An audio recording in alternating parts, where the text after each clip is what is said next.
KSRTC ബസ്സുകൾ കൂട്ടിയിടിച്ച അപകടം. പമ്പ ചാലക്കയത്ത് പുലർച്ചെ 2 മണിക്കായിരുന്നു അപകടം. ശബരിമല തീർത്ഥാടകരും ബസ് ഡ്രൈവറും ഉൾപ്പെടെ 15 പേർക്ക് പരിക്കേറ്റു. ആരുടെയും പരിക്ക് ഗുരുതരമല്ല. വിവരങ്ങളുമായി മിഥുൻ മുരളിയുടെ. മിഥുൻ, എപ്പോഴായിരുന്നു അപകടം? അപകടത്തിൽ പരിക്കേറ്റവരുടെ നില എങ്ങനെയാണ്?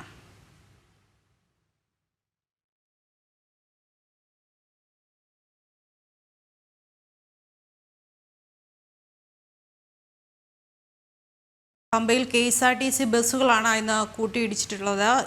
രാത്രി പമ്പ ചാലക്കയത്ത് പുലർച്ചെ 2 മണിയോടുകൂടിയായിരുന്നു അപകടം നടന്നത്. ശബരിമല തീർത്ഥാടകരും ബസ് ഡ്രൈവറും ഉൾപ്പെടെ 15 പേർക്കാണ് ഇപ്പോൾ പരിക്കേറ്റിരിക്കുന്നത്. ആരുടെയും പരിക്ക് ഗുരുതരമല്ല എന്നാണ് അറിയുന്നത്.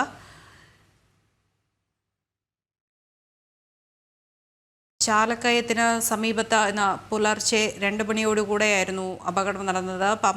ശബരിമല തീർത്ഥാടകരുമായി പോയ KSRTC ബസ്സാണ് അപകടത്തിൽ പെട്ടിരിക്കുന്നത്.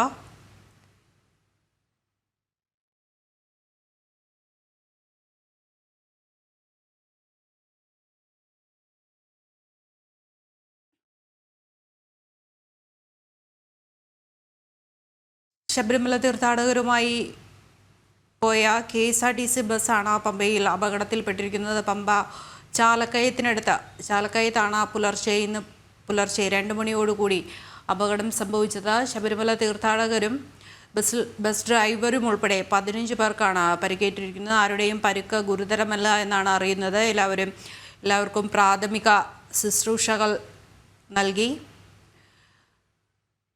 മിഥുൻ മുരളിയുണ്ട് വിവരങ്ങളുമായി. മിഥുൻ, പരിക്കേറ്റവരുടെ നില എങ്ങനെയാണ്? ഇപ്പോഴും ആശുപത്രിയിൽ തുടരുകയാണോ? എന്തൊക്കെയാണ് വിശദാംശങ്ങൾ?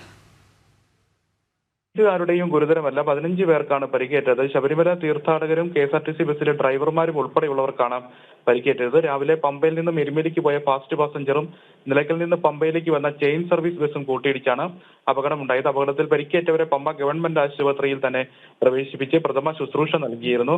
പരിക്ക് അല്പം കൂടുതലുള്ളവരെ കോട്ടയം മെഡിക്കൽ കോളേജ് ആശുപത്രിയിലേക്ക് മാറ്റിയിരിക്കുന്നു. ഗുരുതരമായിട്ടുള്ള പരിക്ക് ആർക്കുമില്ലെന്നാണ് അറിയാൻ കഴിയുന്നത്.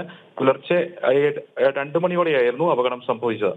ദൃശ്യം മുരളിയാണ് വിവരങ്ങൾ നൽകിയത്. പമ്പയിൽ നിന്ന് നിലയ്ക്കലിലേക്ക് ചെയിൻ സർവീസ് നടത്തുന്ന KSRTC ബസ്സുകളാണ് കൂട്ടിയിടിച്ചത്. 18 KSRTC ഡ്രൈവർ ഉൾപ്പെടെ 15 ശബരിമല തീർത്ഥാടകർക്ക് പരിക്കേറ്റു.